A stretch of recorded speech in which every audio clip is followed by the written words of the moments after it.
arc-en-ciel et iris vous donnent le sourire. Éclairage. La question à ne pas poser. Fuyez, pauvre fou! La question à ne pas poser, cette fois-ci, c'est moi qui m'y colle. La question est la suivante. Est-ce que ce projet de loi est une discrimination de plus vis-à-vis des musulmans ? Est-ce que ce projet de loi est une discrimination de plus vis-à-vis des musulmans ? Pourquoi je nous pose la question ?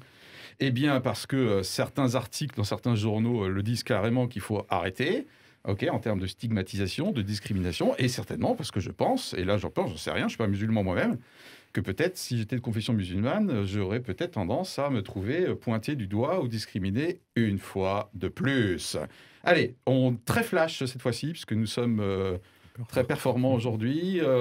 Thierry, réaction à chaud par rapport à ma question ? Oui, non, je ne sais pas. Effectivement, tu te dis, alors on n'est pas musulmans nous-mêmes, donc c'est effectivement un peu difficile de se mettre à cette place-là.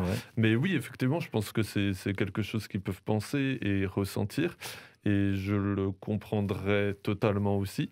Et voilà, j'ai du mal un peu à réagir à chaud à cette question, mais je comprendrais très largement qu'une personne de confession musulmane se dise, tiens, il y a encore quelque chose, parce qu'il y a autour de ça toutes des stigmatisations, etc., des clichés qui peuvent être aussi mis un peu là-dedans. Donc voilà, j'ai un peu de mal à réagir à chaud, pour être tout à fait honnête. Tu as le droit. Ok, allez, on va faire un petit tour de table. David. Donc, c'est vrai que moi, je me suis fait la même réflexion aussi. Ça serait quand même bien d'avoir discuté avec des musulmans et plusieurs musulmans pour vraiment parler à leur place, quoi. C'est sûr que là, on fait un petit peu de la... je trouve pas le mot. Donc, stigmatisation ou discrimination. Je pense justement que la loi a dû être obligée de ne pas faire de discrimination et donc d'étendre la loi à tout le monde, sachant très bien, et elle le dit quand même au moins assez clairement. Dans le préambule, elle le dit. Elle dit clairement essentiellement d'inspiration islamiste. C'est ça. Donc, elle montre le problème. Et ça, je pense que c'est quand même louable plutôt que de faire du truc. Et voilà. Mais effectivement, c'est une forme de stigmatisation dans la communauté musulmane. Mais je pense qu'aucun musulman, j'aimerais bien en discuter, mais aucun musulman ne peut dire aussi qu'il n'y a pas un problème. Il n'y a aucun attentat de ce genre en dehors de cette religion, enfin de cette religion.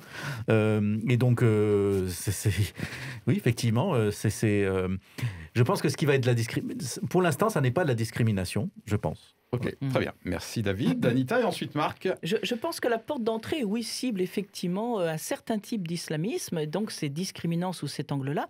Mais en réalité, la loi en elle-même, justement, a essayé de balayer cela, d'où cet effet bulldozer que j'ai évoqué lors de ma confession. Donc, dans les textes de loi, ça n'est pas spécialement l'islam qui est visé. À part certains points, comme le certificat de virginité, voilà, par exemple. Ok, merci. Je ne vais pas être très original, et Anita l'a très bien dit dans la confession, c'est que l'évolution même du processus d'élaboration de la loi a voulu généraliser à toutes les religions quelque chose qui au départ n'était concentré que sur l'islam.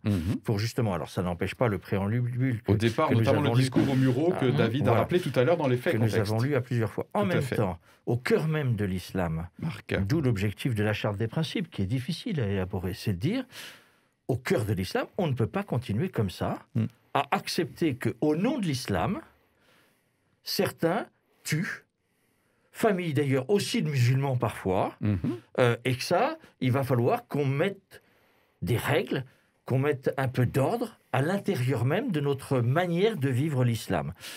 Voilà, donc ségrégation, non, je crois que effectivement, il y a aussi une attente des musulmans qui sont aujourd'hui des citoyens français pour dire comment on va arrêter la stigmatisation liée aux actes qui sont posés par les extrémistes terroristes. Ok, et alors me concernant, oui, je peux comprendre le sentiment à un moment donné de on est de nouveau sur le devant de l'actualité entre guillemets, et en même temps je me dis oui, Donc, faites en sorte que ça ne soit plus le cas. David, puis ensuite on passe à Jésus revient. Ouais.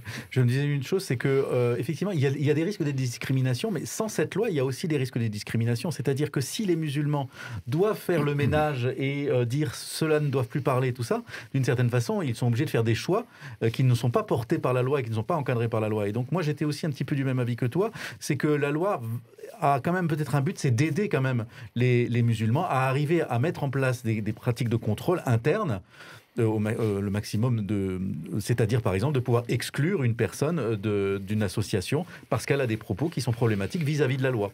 Sans la loi, c'est difficile, sans attenter à la liberté d'expression. À voir comment interpréter les difficultés actuelles de signature de certaines des organisations de la charte, quand même, puisque du coup, là, ça pose quand même, enfin là, c'est mon opinion, la question de, on dit la solubilité, non, le caractère soluble de certains aspects d'une religion dans un pays laïque comme le nôtre, évidemment, ailleurs, ça serait plus confortable. Jésus revient, je sais, David, c'est la deuxième fois qu'on te prévient, Jésus revient.